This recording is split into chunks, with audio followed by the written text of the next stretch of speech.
এটা হচ্ছে ফরাদ। এখানে সে কলা পাকায়, বিভিন্ন জায়গা থেকে কলা সংগ্রহ করার পর একদম ন্যাচারাল পদ্ধতিতে এবং ন্যাচারালভাবে কলা পাকানো হয়।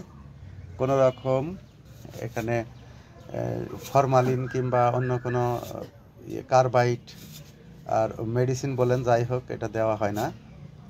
এটা আমি বেশ কয়েকদিন ধরে তার উপরে একটা জরিপ চালাইছি। চালানোর পরে আমি কিন্তু কোনো কেমিক্যাল কিংবা পাইনি।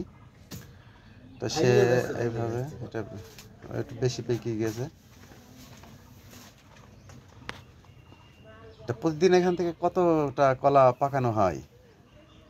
ও অল্প, বেশি না। ওই 5 কান 15 কান এমন কেটে পাকানে। তো এটা কি পাইকারি বিক্রি করা হয় খুচরা? হাতে কেটে বিক্রি করা হয়। ওই টুকটাকের পাকে টুকটাকের বিক্রি হয়। কত টাকা হালি? 20 টাকা 16 টাকা। 20 টাকা 16 টাকা করে হালি। আমরা আরো দেখতে পাচ্ছি যে এখানে সবজি কলা। সবজি কলার এই যে কাঁদি রেখে দিয়েছে, এই কাঁদিগুলা সে পাকিয়ে বিক্রি করে, যেখানে কোনো মেডিসিন দেওয়া হয় না।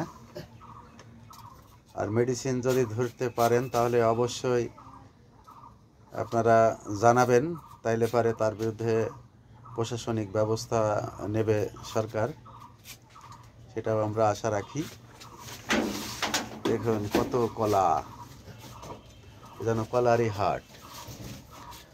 যদি ভিডিও ভালো লাগে অবশ্যই লাইক কমেন্ট শেয়ার করবেন এবং চ্যানেলটি সাবস্ক্রাইব করবেন।